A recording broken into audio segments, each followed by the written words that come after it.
निकाह हो जाता है, वली की जरूरत लड़के को नहीं पड़ती है, लड़की को पड़ती है।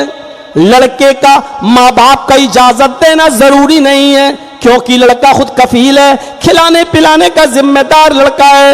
लड़के को अपने माँ बाप से इजाजत की जरूरत नहीं है शरीयत के अंदर। हाँ, लड़की बगैर माँ बाप की इजाजत के निकाह नहीं कर सकती है। मन नकाहत मिन गैरि इज़्नि वलिय्यहा फनिकाहुहा बातिल फनिकाहुहा बातिल फनिकाहुहा बातिल। जिस लड़की ने अपने बाप की इजाजत के बगैर, अपने सरपरस्त वली की इजाजत के बगैर निकाह किया, वो निकाह बातिल है, वो निकाह बातिल है, वो निकाह बातिल है। लड़का लड़की में गलत ताल्लुक कायम हो गया शादी से पहले, और लड़की किसी तरीके से हामिला हो गई। समाज के चौधरी मिलके पंचायत बिठाते हैं, इतना लंबा चौड़ा जुर्माना लगाते हैं मेरे भाइयों की, जुर्माना के डर से कि इतना तो दे नहीं पाएंगे, तो चलो लड़का लड़की की शादी करा दें। सुन लीजिए, जो लड़की शादी से पहले हामिला हो चुकी है, जिसका हमल ठहरा है, हमल ठहरने के बाद उस लड़की का निकाह इस लड़के से भी नहीं हो सकता है जब तक कि वो बच्चा पैदा ना हो जाए, जब तक कि वजह हमल ना हो जाए। भले ही उसी के साथ क्यों ना निकाह करो जिसका हमल है, जब तक वो बच्चा पैदा ना हो जाए उस लड़की का निकाह जायज नहीं है, और इस लड़के का निकाह भी जायज नहीं है। हाँ, करते हैं बहुत से लोग, चल रहा है कटिहार और बिहार तो भरा पड़ा ऐसे केसों से। लड़की हामिला हो गई, अब लड़की के माँ बाप ने कहा तुमने मेरी बेटी की इज्जत पामाल कर दी, अब तुम निकाह करो। और किराए की टट्टू मौलवी कितना है, अपनी जमात में कितने मौलवी हैं जो निकाह पढ़ा देते हैं कि चलो तेरा हमल तू ही इसको रख।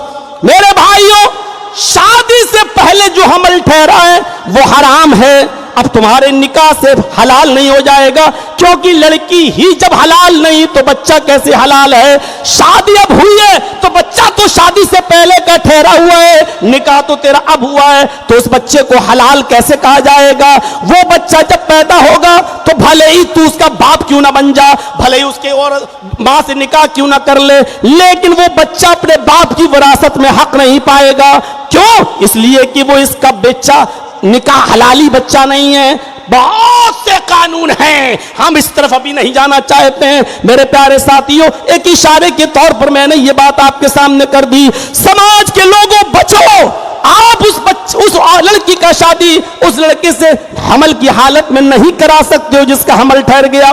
भले ही उसी का हो, निकाह भी उसी के साथ हो रहा हो, लेकिन चूंकि हमल ठहर गया और हालत हमल में निकाह नहीं है, जब तक कि हमल वज़ा ना हो जाए और हमल को जब पैदा ना हो जाए, जब तक बच्चा, अब बच्चा पैदा हो गया, अब लड़का, वही लड़का उस लड़की से शादी कर सकता है, लेकिन ये बच्चा इसके बावजूद भी हलाल नहीं माना जाएगा। शरअन तो इस बच्चे को उसके बाप का नाम भी नहीं, बिन लिखा जाता ना, बिन है फला सनौफ, सनौफ में उसका नाम भी नहीं लिखा जाएगा। शरअन यही है, लेकिन समाज में चल रहा है अब तो उसको बाप बेटे का नाम भी देना पड़ता है। अब सवाल यह है कि जर्जी साहब, अगर उसको बाप का नाम यह ना दें तो फिर वो अपना बाप किसको ढूंढेगा, ये एक अलग मसला है, और इस पर अगर हमने बहस छेड़ दी तो बहुत लंबी बहस चल जाएगी। मेरे भाइयों, आगे बढ़िए। मैं कहना ये चाह रहा था कि मन नकाहत मिन गैरि इज़्नि वलिय्या, जिस औरत ने निकाह किया अपने सरपरस्त की इजाजत के बगैर, वो निकाह बातिल है। सलीम साहब के पास वो लड़का आ गया, निकाह हो गया, वो अपने माँ बाप भी लाया था, लेकिन माँ बाप फर्जी थे। उसने भोपाल से अपने एक बूढ़े को पैसा दिया, एक औरत को पैसा दिया, मियाँ बीवी दोनों बूढ़े, और पैसा देकर माँ बाप बनाकर ले आया। इसके बाद वो निकाह के बाद उस लड़की को ले गया जिसका नाम जमीला था, उस लड़की को ले जाता है। भोपाल उतरने वाले ये बूढ़े लोग उतर जाते हैं और लड़की को अपने साथ हैदराबाद ले जाता है। 3 दिन इस लड़की ने उस लड़की को अपने पास रखा, और 3 दिन के बाद हैदराबाद की एक 5 स्टार होटल में इस लड़की को 20,000 रुपए में नीलाम कर देता है। 20,000 रुपए में बेच दिया इस लड़की को और भाग गया।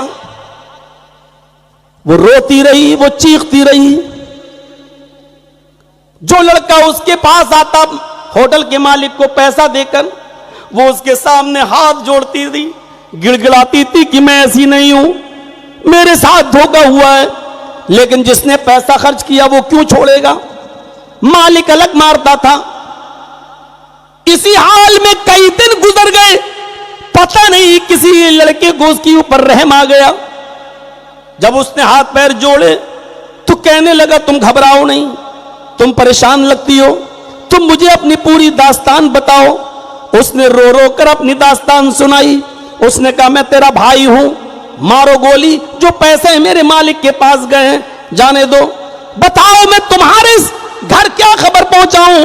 उस लड़की ने कहा, तुम उधर मुंह करके लेट जाओ, मैं एक लेटर लिखती हूं और इस लेटर को मेरे घर पहुंचा देना।